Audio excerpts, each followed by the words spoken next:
We're here today just to talk about the evolving skills landscape in digital healthcare. Part of this is to, I suppose, tie in with the EU Year of Skills. So it's 2023. And look, I suppose just talk to a few different people to get the different perspectives on what that actually means. In terms of the European Year of Skills, it's really just to put a focus on upskilling and reskilling of professional learners. I think the way the digital landscape has changed over the last couple of years, people's base degrees from 10, 15 years ago no longer have kind of equipped them for how things have evolved from a digital transformation perspective. And if you think of it in terms of, the recent advent of AI and large language models, how you use data and how you handle data, how you can use it to make your life easier, they're all skills that we probably weren't exposed to during our undergrads, and we probably need to brush up on these things. And for Europe, but in particular in Ireland, where we have a kind of a high-tech sector, this upskilling and reskilling is critical for us to keep that status. We've good employability, but if we want to keep that and keep the high-skilled jobs, it's all about reskilling and upskilling and what we can do then in the universities and then also at a government level to support this effort. So we're going to hear from 4 different speakers today. We'll start with Emma Kinsella. So she's joining us from the Department of Further and Higher Education, Research, Innovation and Science. And that department are kind of spearheading the funding to the universities for these kind of flexible learning options or upskilling activities. So in terms of the Advanced Centre, we're funded under one of these pillars, and these are really these are given the funding and the backbone then for universities to try new things out. We'll also hopefully hear from Neil O'Hare, who is working in UCD in the School of Public Health, but also he's working in Children's Health Ireland. So he's kind of giving his on-the-ground experience as well as in the classroom experience. And then Raquel Burns, she's joining us from Atlantic Technical University and is also collaborating in the HEAL Centre. And then we've Kieran Dunn joining us from Dublin City University. And I suppose he's probably coming in and giving us a bit of perspective then around the transversal skills side of things. And I suppose maybe up until a couple of years ago, people wouldn't have heard about this as a topic, but it's becoming increasingly important because the roles are blurred across the board now in companies and in different sectors. So how do you communicate with different people? How do you communicate with people in your team, people in remote activities? And it's really just to make the whole process more effective. And that's the transversal skill side of things, or at least a portion of it. And without that, it all falls apart as well. So we're kind of covering a lot of the bases here. In terms of the Advanced Centre itself, it was founded in 2020. It's a collaboration between UCD, ATU and TU Dublin.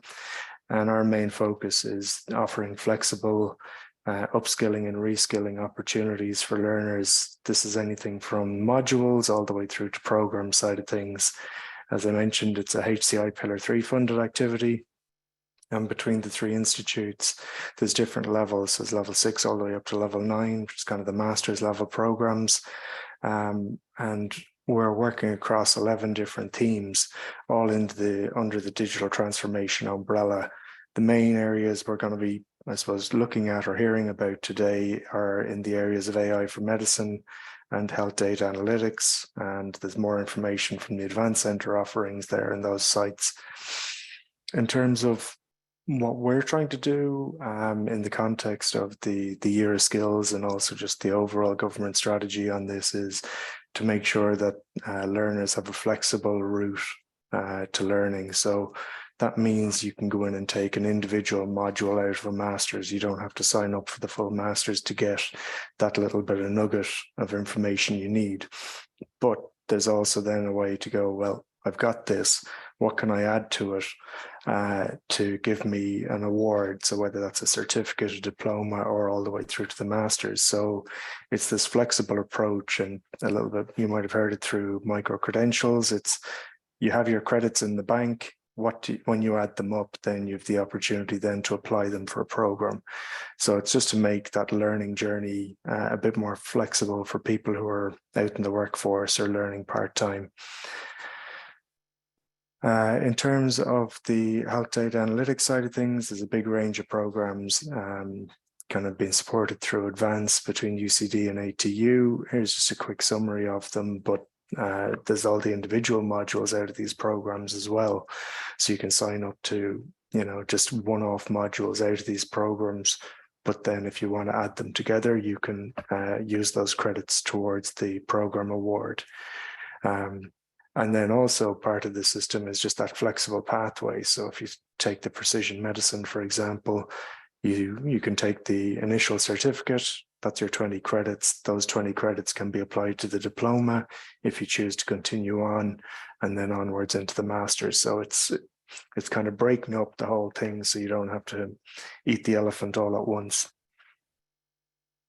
So look, if there's anything else, any further help we can give from the advanced side of things, there's the email address, visit the website. Modules and programs are open for booking for September, and there's also another call for January modules. But look, we're kind of here to help and make the upskilling journey easier for people. But look, I suppose more importantly, we're going to hand over to our first speaker. So I'll just introduce Emma, and we'll hand over to her. Thanks a million, Barry. That's great. I have a couple of slides to share as well, so I'll try and get that up now. So I suppose from my point of view, what I'm here today for is to give a little bit of the background context, as Barry mentioned, in terms of, you know, what is the year of skills, what's the importance of skills, and why we're encouraging people to upskill and reskill, and I suppose a little bit about what Barry and Kieran and others on the call do in terms of helping us move that dial on upskilling and reskilling opportunities. So today I'm going to touch on, I suppose, as I say, the year of skills. What is it? Why it matters? So the year of skills, I suppose, the Europe-wide call for countries to invest in a leap forward in learning for everybody, but especially for people who might be past the typical tertiary demographic, and to focus on what can be done to address skills shortages and to develop our workforce.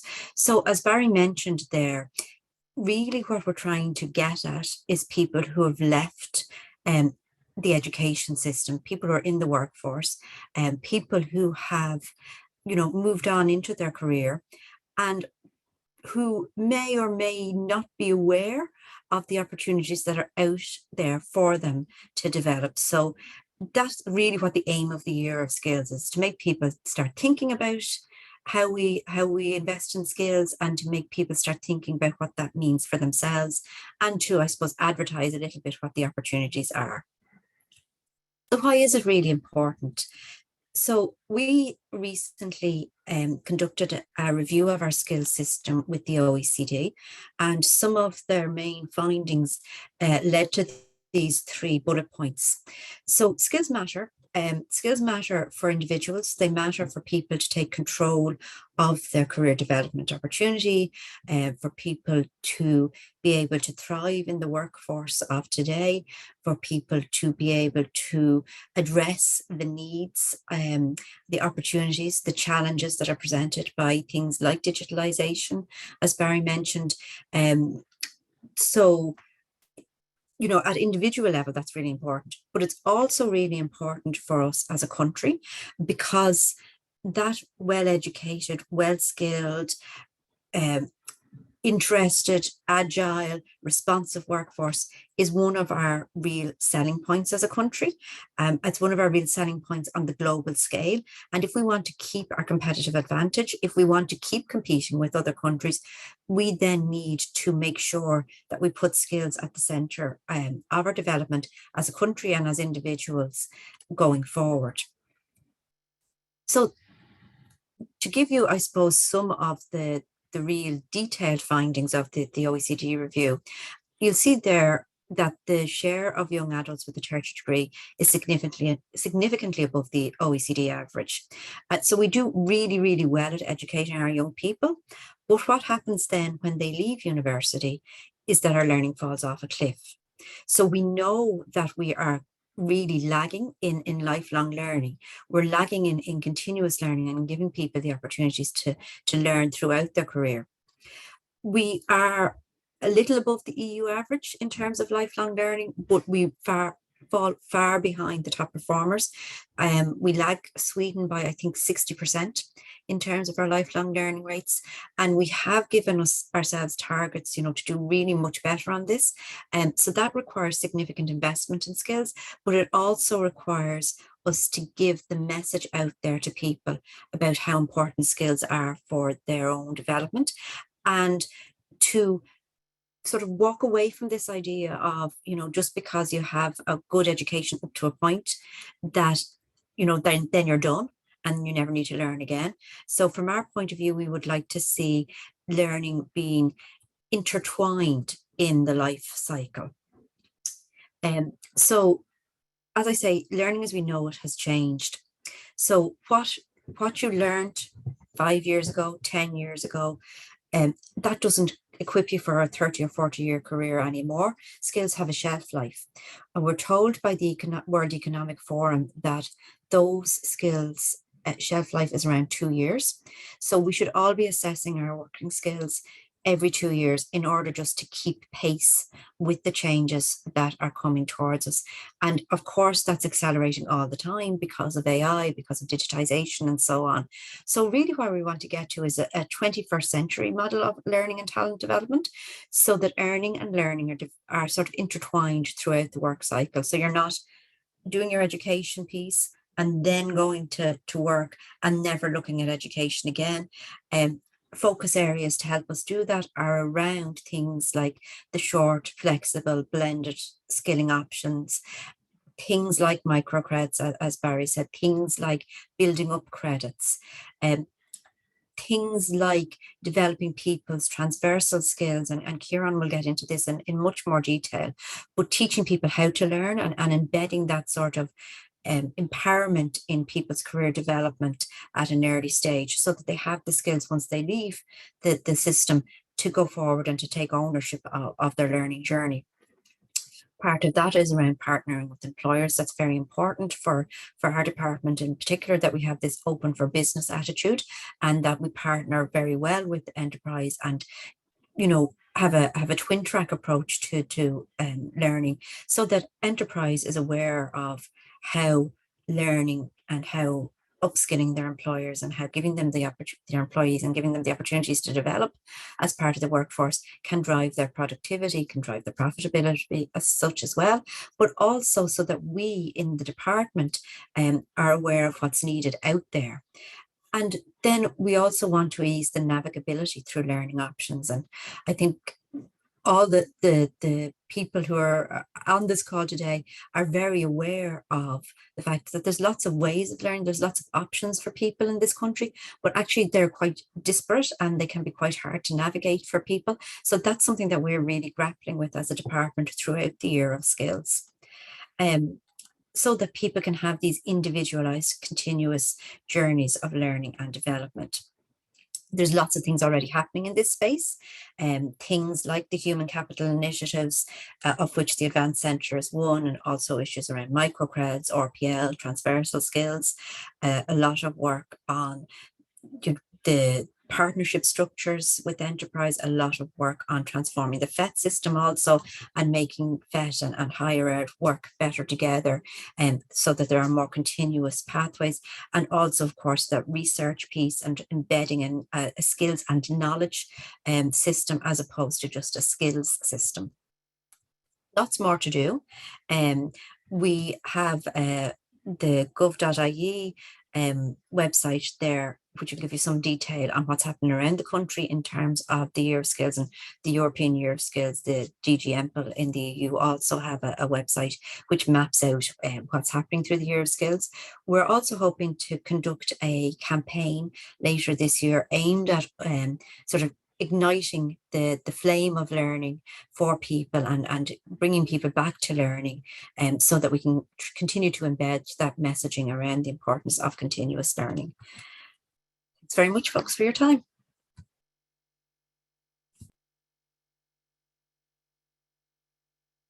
I suppose that's it. There's a huge amount going on around the place. So, if interested or if in doubt, just get in touch with the institutes and they'll be able to point you in the right direction. I suppose from the institute side now, I'm just going to introduce Raquel Burns, and you can take over from here. Okay, thanks, Barry. I'm just going to share my screen here. We are all seeing what I'm seeing. So thank you for the earlier introduction, Barry. And for those of you who are joined in, I'm a lecturer in health information technology at ATU Sligo, and my area of expertise and my I suppose the area I predominantly research in is applied health economics. So we're going to talk a little bit about a range of skills that are necessary across the, I suppose, the research area of health, the health landscape more generally.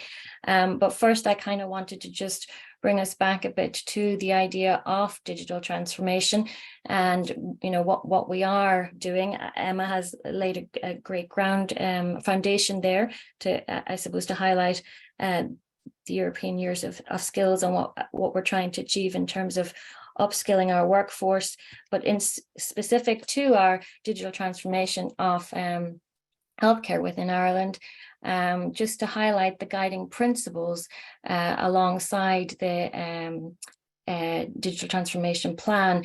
And these include putting users first, being personal and relevant, publish with care, consider the ecosystem, be accessible to all, reuse and improve, be data-driven, address accessibility, be collaborative, design for scale, and build in sustainability. So all of those principles are interrelated, but they all necessitate a certain level of understanding, of collaboration, and of accessibility to the upskilling that we need to be able to embed those principles into how we're going to develop our ecosystem going forward for digital healthcare transformation.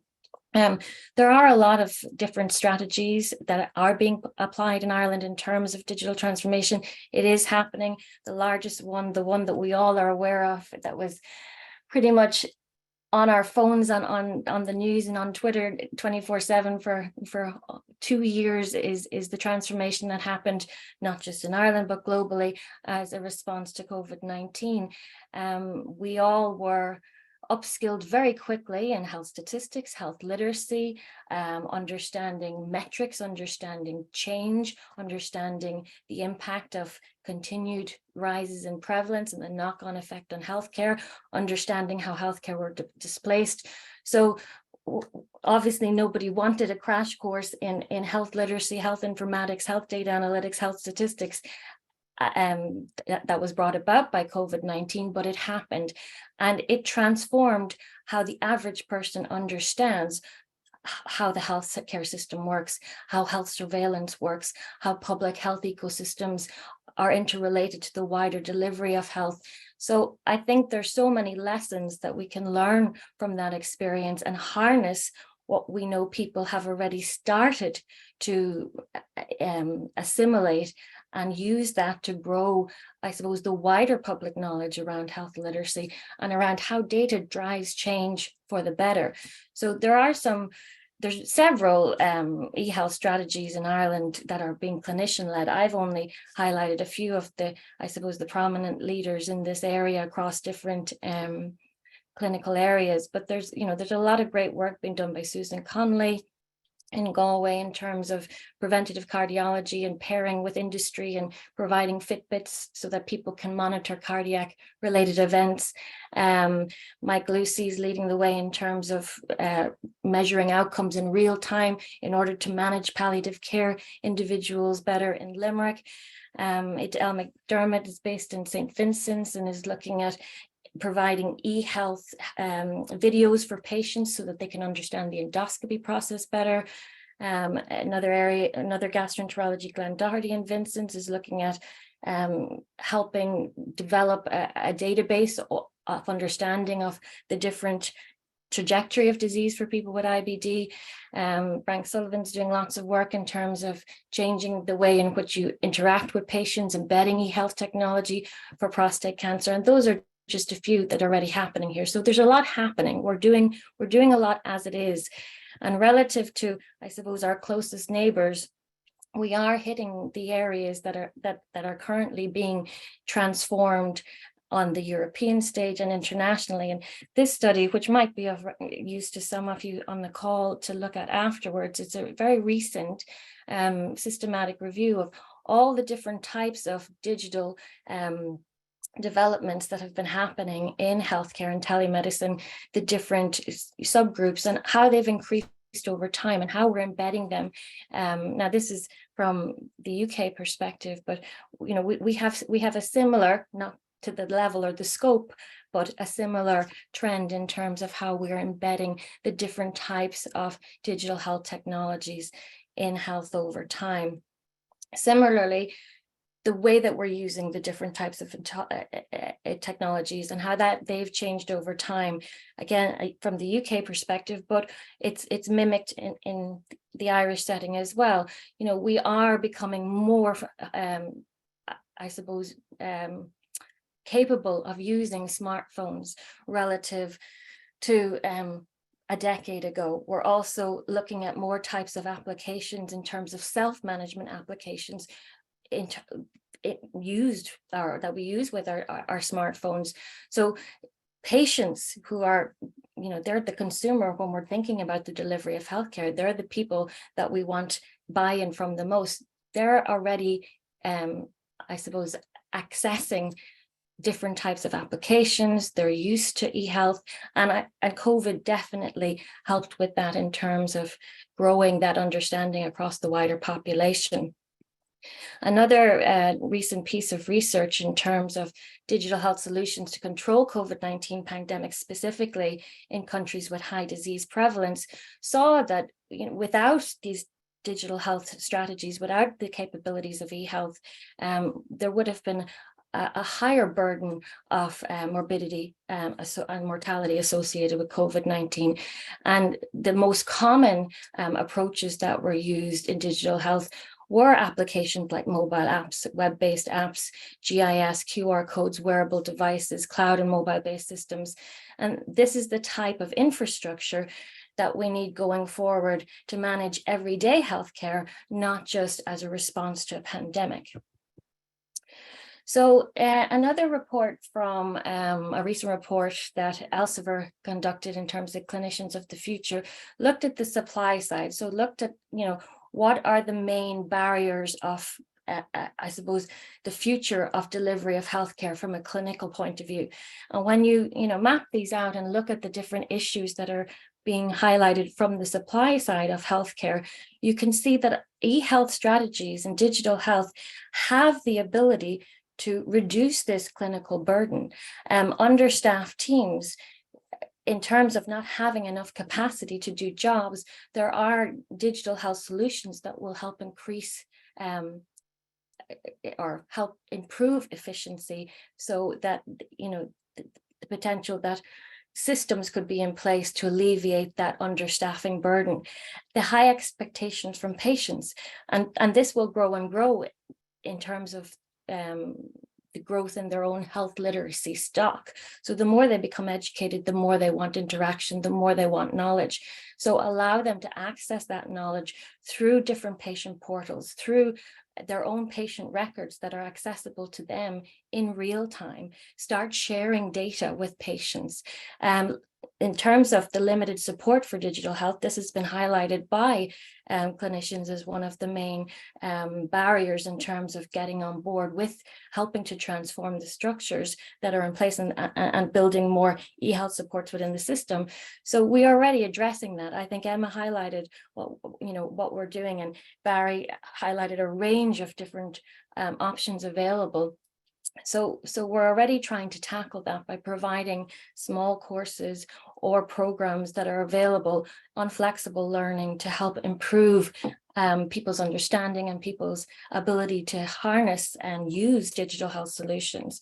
So there's a number of other areas there. Very interesting report, and the link is there for you guys if you'd like to look at it. One of the other themes that was discussed in that report was the impact of digital health and technology. And in terms of just some summary remarks from it, 56% of clinicians globally predict they will base most of their clinical decisions using tools that utilize AI. So more than half of global clinicians realize that AI is going to be part of their decision-making process in the future. Therefore, they need to understand the mechanisms, they need to understand the processes, they need to understand how AI is actually predicting the outcomes or the treatment patterns that is being suggested for them to embed into their practice. 69, 2/3 or more than 2/3 report being overwhelmed by the current volume of data.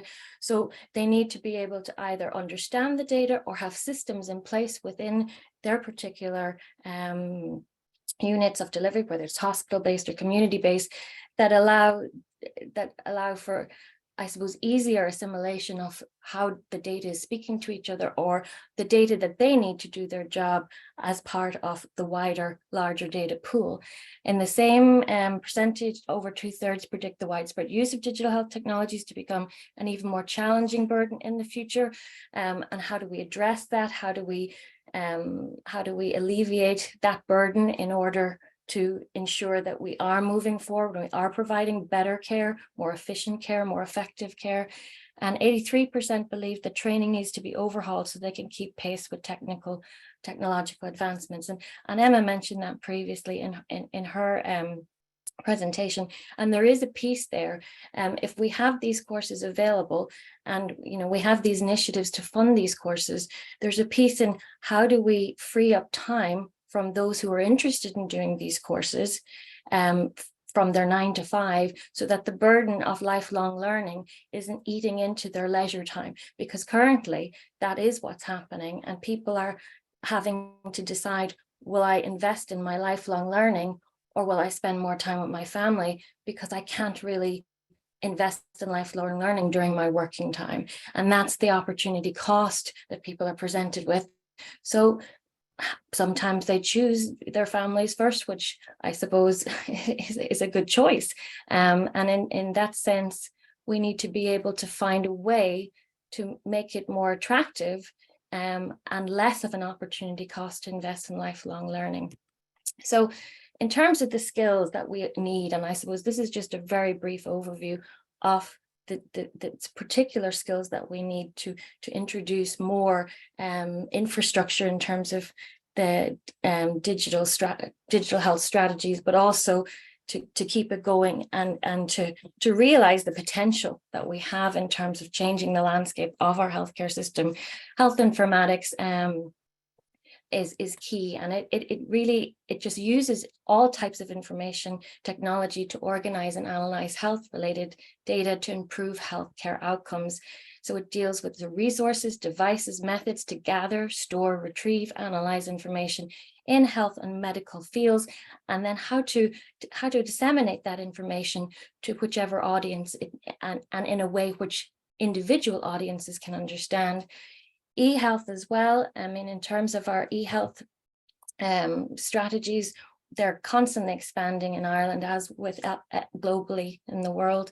A World Health Organization highlights that it's cost-effective and secure use of information and communication technologies in support of health and health-related fields, including healthcare services, health surveillance, health literature, health education, knowledge, and research. And I suppose the prime example of e-health strategies is the response that Ireland, as well as other countries, had to the COVID-19 epidemic, and even the use of our mobile devices to help us understand whether we had been in contact with somebody, in terms of whether we had a diagnosis of COVID or not, and GP alerts in terms of getting vaccinations, etc. So very straightforward example that I think everyone in the country is now aware of. The other two vital skills that we need to focus on in terms of this digital transformation is health statistics, and being able to understand health statistics. And statistics is the use of data analysis and statistical methods to gain a better understanding of health-related data. And we were introduced to all these statistics during the COVID pandemic, but to have the skills that is able to understand how to measure change, how to measure impact, how to understand the knock-on effects of changes and impact, those skills are vital for expanding and enhancing our healthcare system through digital transformation. And finally, health economics, which is, I suppose, I have to put in a word for health economics as an economist. It uses a range of applications, and its main objective is to examine goals of efficiency, effectiveness, and equity. And how do we understand what those words mean? How do we measure those ideals? And how do we understand which changes that we could possibly introduce in terms of making digital health strategies more effective? Which one of those would have a larger change relative to the cost than the other? And that's what health economics really does. It gives us an understanding of, okay, what are these changes going to cost us, but which change out of collection of changes is going to have the biggest impact at the cheapest cost, or at the most reasonable cost. So it tells us more than just cost. It tells us about impact per cost. And it gives us the ability to measure the impact of change in healthcare in terms of return on investment, in terms of resource allocation, patient outcomes and patient satisfaction, and also that opportunity cost piece that I mentioned prior as well. So just to leave you with some food for thought before the next speaker, in terms of one of the OECD reports from a few years ago, looking at digital transformation, they highlighted that barriers are not technological. The key barriers to building a 21st century health system are not technological. They are found in the institutions, processes, and workflows forged long before the digital era. So we do have to kind of think about what are the traditional barriers in terms of just the acceptance of change that are stalling us from getting to the finish line in this transformation process. Thank you very much.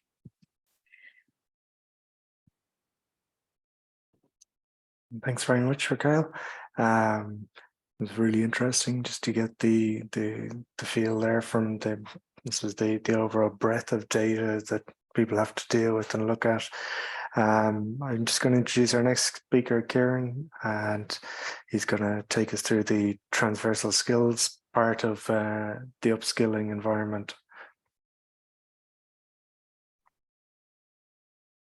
Hi, good afternoon, everyone. Can everyone see that screen okay? Yep. Yeah. Great.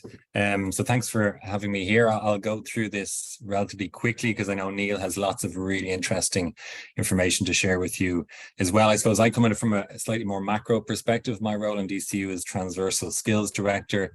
This role was created as part of a huge externally funded HCI project called, as I said, DCU Futures. And it has three main aspects to it, I suppose.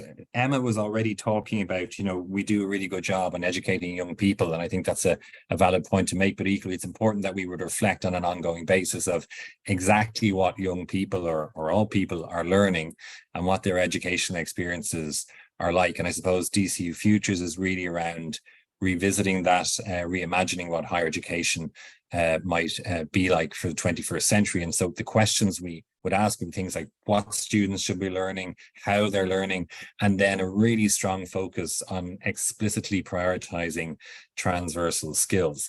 And as Barry mentioned, the term transversal skills is a bit kind of zeitgeisty in the last while. It certainly wouldn't have rolled off my tongue 2 years ago.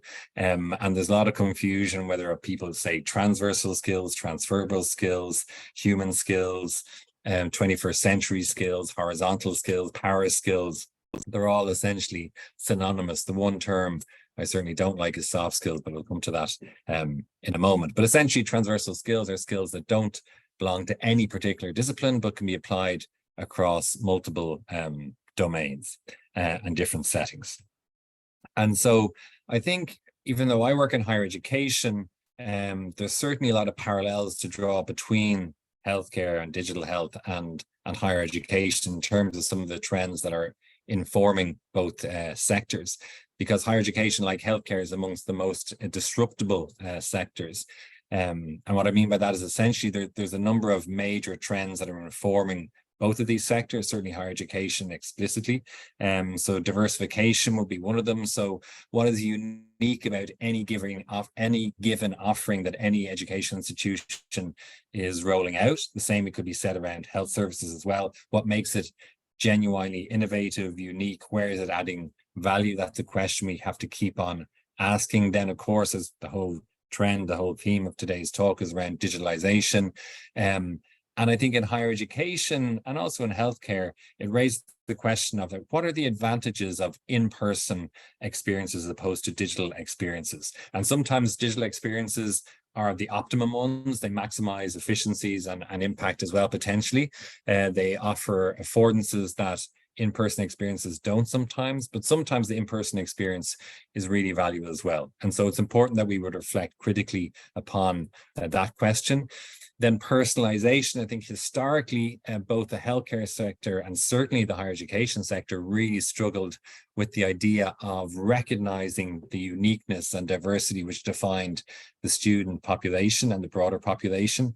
But nowadays, it's vital that we recognize that each individual has their own personal background, their own profile, their own resources, limitations, capabilities, etc., their own lived experience, and that's respected and honored in how they journey through any given system, whether it's healthcare or the education system. And of course, artificial intelligence. I think we're right at the tip of the AI iceberg. I mean, ChatGPT in a couple of years, we'll probably won't even talk about that in the same way we don't really talk about MySpace anymore. And so there's a huge question for us as regards what implications does AI bring to the higher education sector and indeed the healthcare sector as well. And I think then finally, another major trend is around this idea of lifelong learning and also lifelong healthcare and managing one's health. So try to avoid problems emerging rather than dealing with them as they emerge and managing our health as we go along. And I think digitalization and kind of data informatics that we were talking about previously have massive implications and possibilities in that. So how can we develop these ongoing relationships rather than short-term kind of utilitarian instrumentalist exchanges? And so, as I said, my role is transversal skills director. So my job is to identify what skills all students should have and how we can figure out then to embed these into programs and how we can actually assess them and evidence them. But what is the rationale for this? Because this is a huge ask in any institution, whether it's education or if it's a healthcare institution as well.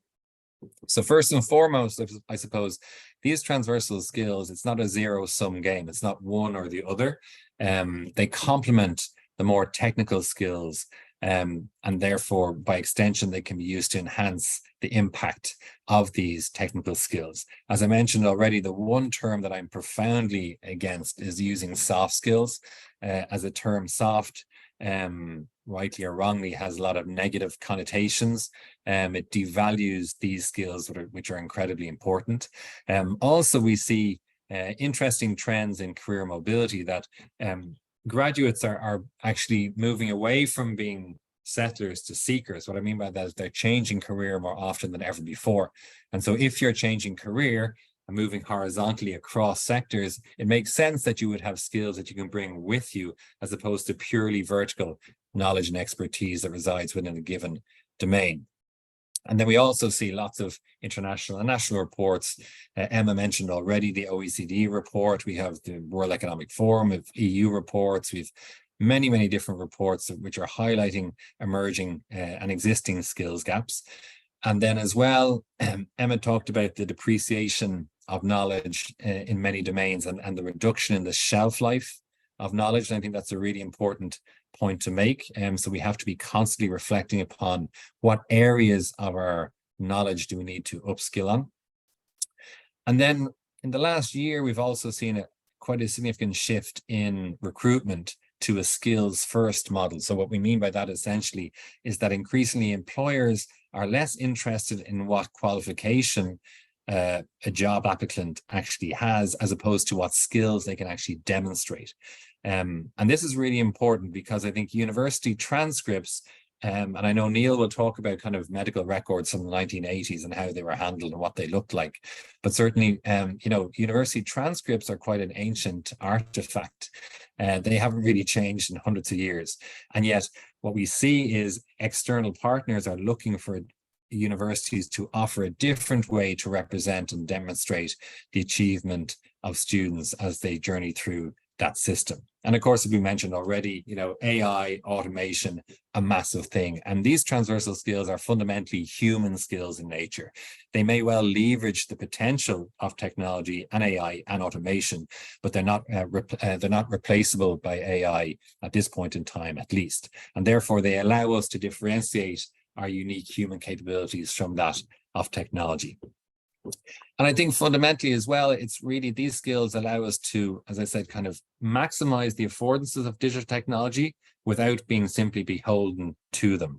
So there we have a partnership relationship with them in many ways. And, you know, in the last section as well, we talked about, you know, the type of barriers that we face. And in reality, you know, a huge amount of barriers that we face and obstacles that we have to confront, you know, and challenges that we have to solve, they're not based on a lack of knowledge typically. They could be based on different types of barriers. And I recently read a book by Gabor Mate, who is a profoundly insightful book. I actually have it here, The Myth of Normal. And in that book, he talks about the limitations of knowledge, of our intellectual knowledge. So he's not debunking it or devaluating it. He is saying there are kind of boundaries or limitations to knowledge. And this point is, so our lack of knowledge is rarely the fundamental barrier to solving our individual and our collective challenges. And he says in this book that, you know, he asks, where for all its merits has our mighty intellectual capacity gotten us to just where we are? And that is an unjust world, threatened self-extinction, untold and needless pain and privation in a universe of abundance, and the spread of alienation and despair. And that might seem a bit dystopian, but nonetheless, if we look around the world, I think there is a lot of truth in it. So the point is that these skills, these human skills, these transferable skills are absolutely vital in our individual and our collective well-being. So in DCU, obviously we've had to identify specific ones. There's no finite list. There could be more, there could be less. The question is, you know, to what extent you can meaningfully develop these and embed them within any system you're involved in. This is a list of the DCU transversal skills. As you can see, health literacy, for example, is one of those transversal skills. Data literacy, we're doing a huge amount of work on that to ensure that all students would develop data literacy competence, no matter what programs they're doing. Obviously, I won't go into these in any detail, but the point is that there's a very broad, holistic spread of transversal skills. We have a very holistic perception of them. They're really formed by human capabilities. And I think the final point before I hand over to Neil is to say that, you know, developing transversal skills in education or other organizations or systems, it involves a lot of heavy lifting. It is not easy to do. These things are not necessarily easy, but they are really important. And I think the more digitalized our health system becomes, we could argue that the need for human skills, these transversal skills, become even greater. So we need to invest in these. So it shouldn't be seen as a zero-sum game that, you know, the digitalization of healthcare isn't some sort of catholicon or panacea to address shortcomings or issues in the system, that the humanity that historically has underpinned the healthcare system needs to remain there. And I think in many ways, focusing on these transversal skills is a mechanism for us to achieve that. But I'm going to hand over to Neil now. That's great, Kieran. Thanks for that. And look, I think you've kind of touched on the fact that this is across the board. It's not sector specific, and I think it's something we can all probably do a bit of work on, and need to do a bit of training and reskilling ourselves.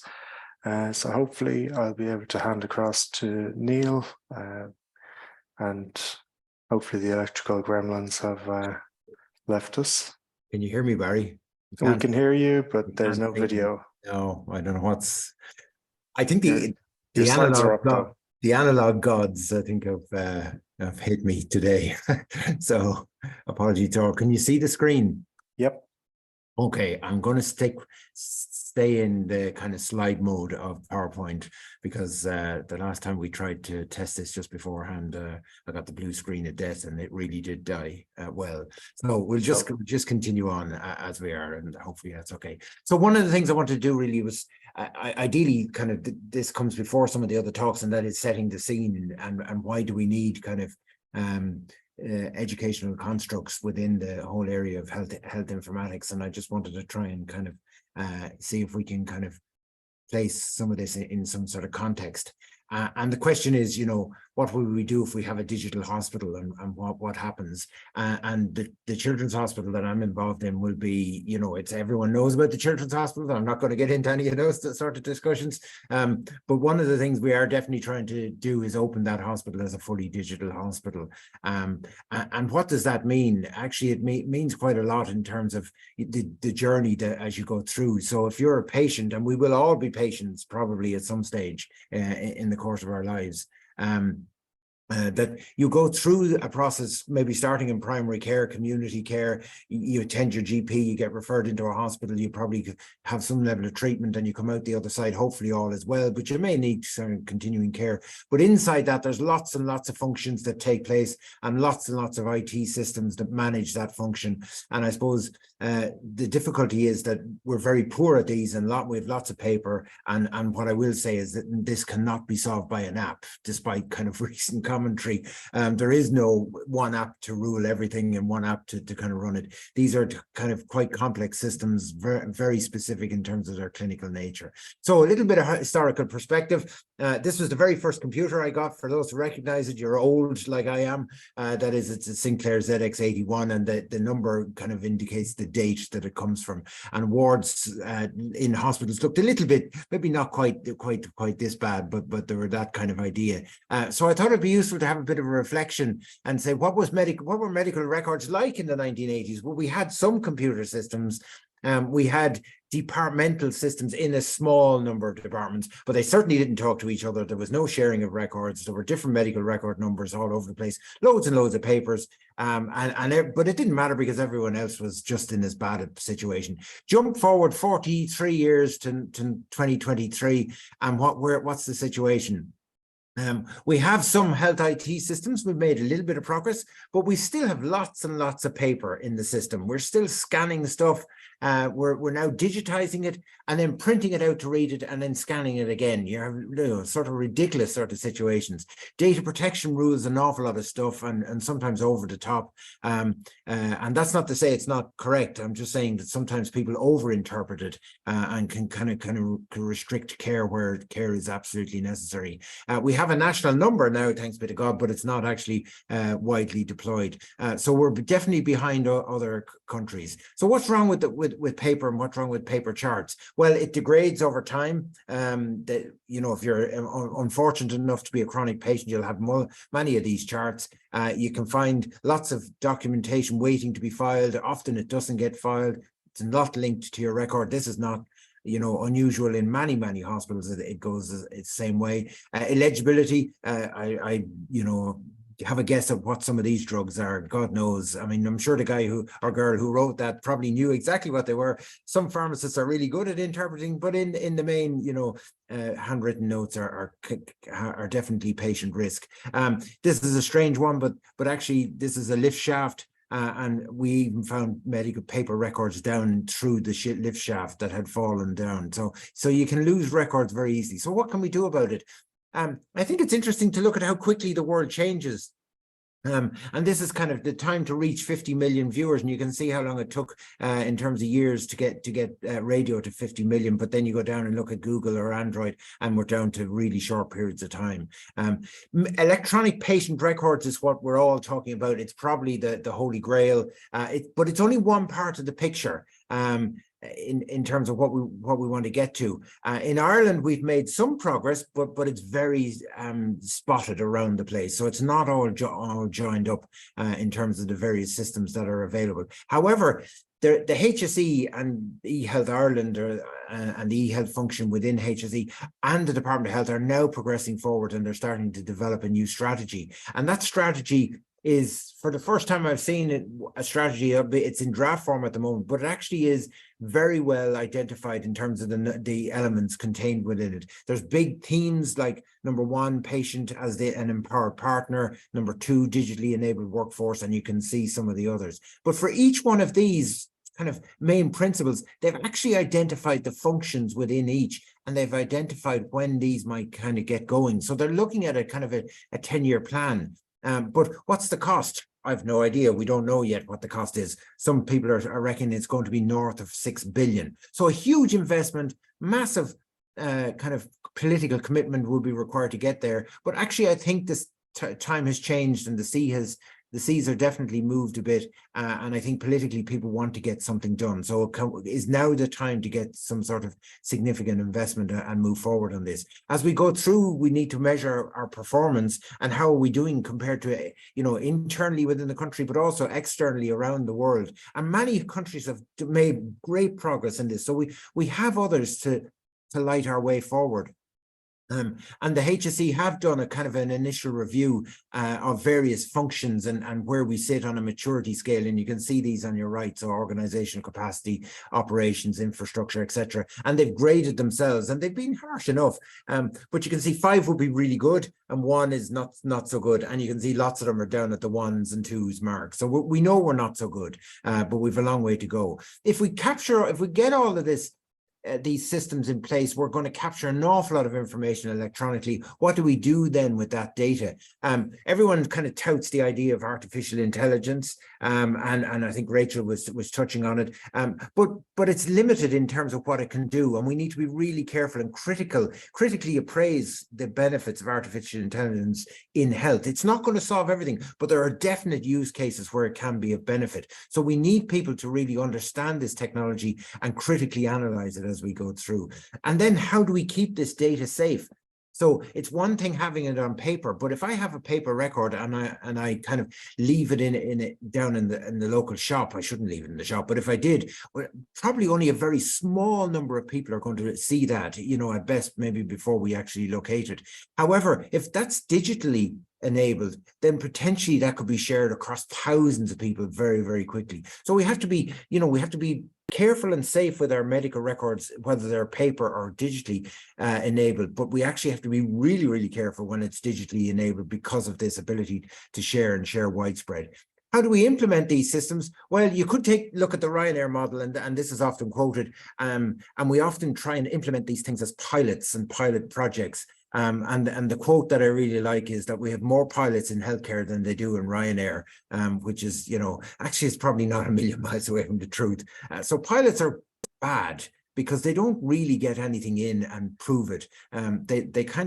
They're a backdoor entry into it, but that's a whole different discussion over a pint that we could have. So when we get all these systems in, or try and start to put these systems in, we're going to need large amounts of people. And you can see some of the numbers. These are just estimates from the draft business case that the HSE are putting together. So kind of, I won't say hot off the press because it's really work in progress, but you get an idea of the numbers. We're talking thousands of people that will be needed, thousands of people who understand how we implement these systems, understand how we use these systems. It doesn't really matter what the absolute figure is, just it is a very large figure. So how are we going to train these people? How are we going to upskill them? And then the users of this system, how are we going to upskill and train those? How do they become data literate? So I think there's a number of progression or a number of routes that we can do. I think there's no one size fits all. There's not one college that's going to solve all this. We have to work together. I think there's a myriad of range of kind of courses that will be required, kind of from small, micro credentials right up to, grad diplomas, MSCs, and potentially, in some areas we're going to need people at PhD level. So this is just a kind of a route for non-technical people, because we need clinical people who understand this. This is not just for the computer scientists or the mathematicians or the whatever. It's not that. We need clinical people to go through this pathway more, I would say, than we do the technical people, but we equally need the technical people. So who should take these sort of courses? I'd say, they're certainly applicable to anyone within health who is interested in getting involved in health IT and health informatics. And there are lots of people who are interested, but we need to kind of train them to a level. Then they need to get involved in implementations. Then they need to upskill and move forward, because we do not have enough people who are trained in that area. And likewise for IT people, similar sort of routes, but they might go into different areas. We might be looking at kind of computer science, cybersecurity, analytics, again, areas where we have big shortages of trained people as we go through this process. So who do we need? This is a picture of our EHR team when we kind of got everyone together on day one and we kicked off the project. And there's all sorts of people in there. There's clinical people, admin people, the operational people, technical people. Everybody is in that pot. So we need a broad church of people as we go through. So hopefully you'd have got a sense of from this talk the need, what's happening in the country. And I think it's very exciting if we get approval for what the HSE and Department of Health are trying to do. But if we do get approval, that's only the start of the journey, and we really need a trained workforce to implement it further on. Thank you very much. That's great. Thanks very much, Neil. Look, I suppose we've run a little bit over. So again, to all the speakers and participants, sorry about the delay getting us started there. I think with everyone here, we probably could speak and go through some of the questions. Some of them we answered live. Some of them we were kind of maybe put in the back burner. But if anyone sends anything through, we can add them to kind of the update of the recording afterwards. Look, I suppose from the different groups, we might just go one quick question, one quick wrap up in terms of the kind of challenges unique to healthcare compared to other sectors, and what kind of key skills from your own perspective do you see as being needed, and are we doing enough to support them? So we might just kind of start in the order of the speakers. So Emma. Thanks, Barry. And I suppose deferring to those on the call who are way more expert in what's needed in health, I would say that, what's needed is the embedding of an appetite to learn. Like, that is really, really important from our perspective, because we're talking about one form of learning today. We're talking about one step in digitization today. As Kieran said, AI could be in 10 years' time just a thing we take for granted, the way we take our mobile phone for granted today, so it's more about that skill of learning how to learn and the appetite to learn. It would be, from my perspective, the most important piece. No, I think it's a very good answer. I think Raquel. Yeah, thanks, Barry. And just, I suppose, adding to what Emma said there, and based on experiences of delivering these, flexible modules and flexible programs targeted at the audience that are here today, the main reason they don't complete these modules or these courses is because the work-life balance is too problematic for them. So the micro credentials is a great opportunity to reduce that, intensity of a 30 credit part-time cert. But I think from the employer side, whether that's a public employer or a private sector employer, there needs to be more recognition towards investing in lifelong learning. There needs to be some type of buyout, some types of system. Emma alluded to in her presentation that we're lagging behind the Scandinavian countries in lifelong learning. Why? Because they're not working a 40-hour week.